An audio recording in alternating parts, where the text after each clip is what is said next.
Thank you for downloading from the BBC. For details of our complete range of podcasts and our terms of use, go to bbcworldservice.com/podcasts.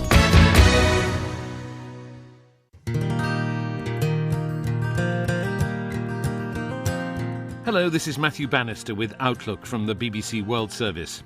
On today's programme, a little-known guitarist whose song was covered by Bruce Springsteen. He plays us the original version.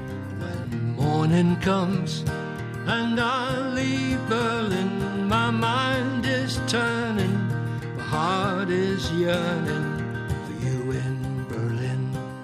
Someone told me that Bruce Springsteen had opened his show in Berlin with the song. I was quite honoured. I mean, I've never been a Springsteen fan, but I guess I have to be now. But I was impressed. He did a fair job of it, actually. He got the words wrong, but it doesn't matter. We'll have more from Wiz Jones later.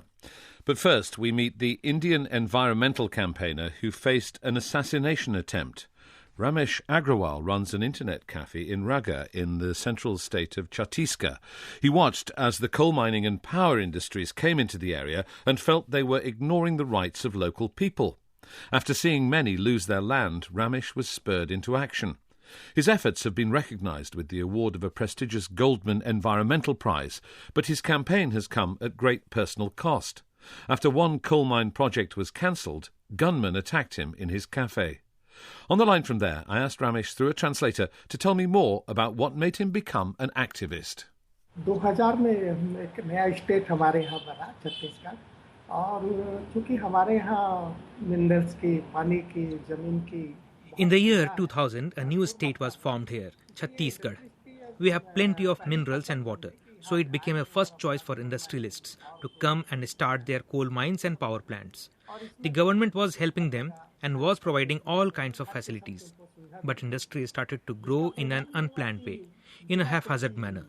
They started exploiting the natural resources and rights of local people were violated.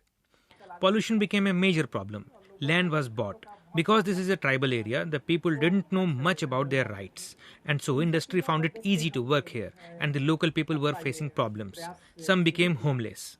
After seeing this, we started our initiative to protest, to organize people and to raise awareness. Why did you think it was your job to take on this campaigning role? Why did you think that you were the right person to do this? Since my college days, I had an inclination towards social activities. We used to visit rural and tribal areas, and seeing their predicament, we thought that this is the right time and right place to do something for tribal people. Otherwise, we will lose everything. So, as I understand it, you were running an internet cafe and using the profits from the cafe to pay for your campaigns. Is that right? देखिए internet cafe mainly अपने earnings के लिए अपने family के लिए मैंने खोला. I had opened the internet cafe mainly to have money for my family. Of course, I used some of the profits when I started my campaign. But we mainly took contributions from like-minded people.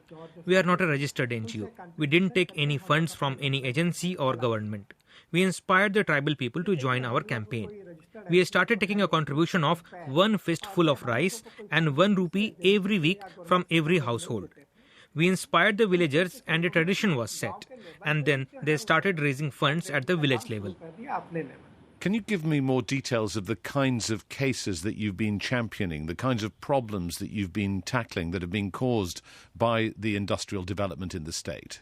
देखिए mainly हमारे यहाँ जो है जो समस्या आई हैं वो coal mining से, पावर प्लांट से और स्टील प्लांट से आई है. We mainly faced problems related to coal mining, power plants and steel plants. We started seeing pollution and health problems, a lack of clean drinking water. The groundwater was contaminated, so was the surface water and the rivers. The local people were having problems getting compensation. Some even left their homes and migrated to other places because they were not given jobs they had been promised. We found that it is not easy to fight these big giants. So we first started making people aware of their rights and informed them about upcoming projects in their area. I had the internet, so I was able to collect the information and share it with them. Gradually, they started understanding the issue and got ready to protest. Have you had any notable successes in going to court and protecting the interests of the indigenous people? हाँ बिल्कुल. इसमें Yes, certainly. There were cases of new coal mines. We helped people represent their case in the courts, and we succeeded in getting the environmental permits revoked. We took on power plants and got their expansion stopped. We had some success. I believe you've made some very powerful enemies, though. How did that happen?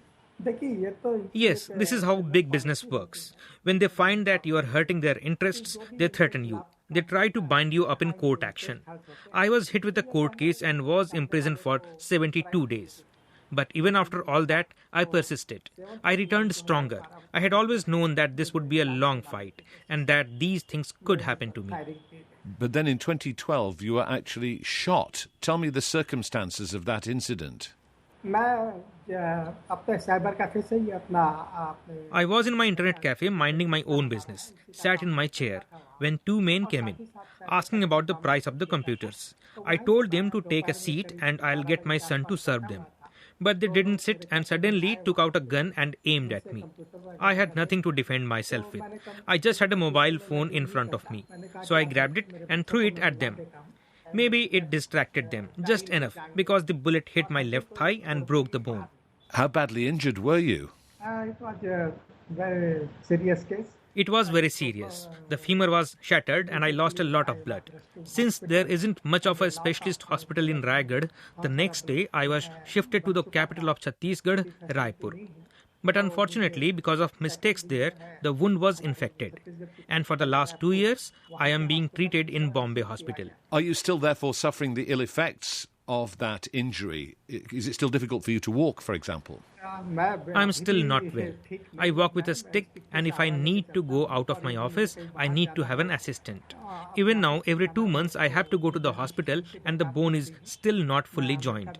I am facing a lot of problems. I am almost bedridden. Was anybody ever arrested and charged with carrying out the shooting? 7 people were arrested in this case. Those men who fired the gun had no motive for killing me. I didn't know them and they had never met me before. There has to be a motive behind any crime, but the police need courage to discover it. I filed a petition in the High Court seeking a proper investigation, but unfortunately, they dismissed my petition. Once such a terrible thing had happened, did your family try to persuade you to stop campaigning? Look, I come from a family of entrepreneurs. People like me are not supposed to do this kind of social work, but I am an exception. So it's natural for my wife, sons and daughters to be worried. They know that the people I am fighting against are powerful and can do anything. So they have always tried to stop me. But whenever anything has happened, when I was sent to prison and when I was shot, they stood by me. What does it mean to you to be awarded this Goldman Environmental Prize? Because of this, our struggle, which was known in a small area, is now known worldwide. I met a lot of people from different NGOs working in this area, and we found a support at the world level to continue our campaign. This is a big achievement for us. Besides that, until now we were not getting any funding from anywhere. But now we will be able to work in those areas where we were not able to work because of lack of resources. Now we can spread the word. I suppose some people might think that you were trying to stand in the way of economic progress, that India needs coal and steel and power so that it can build its economy. What do you say to people who might put those criticisms to you? I understand that the country should develop and there should be industrialization. But at what price? But the progress we are talking about, is it real progress? Is it helping those who lost their land to industry? Their condition has worsened day by day. Today, climate change is a major problem for everyone in the world. Every country is worried about it. China has shut down coal power plants. Japan did the same. In countries like the US, they are quite strict about the pollution levels. But we don't have any such regulations. And we are actually increasing our dependency on coal. We should try to reduce our energy needs and explore alternative sources like solar or wind power. Of course, some people call me an anti-development person. But my view is that if there is any development, then it should be for everyone. Development that benefits only a few is not progress.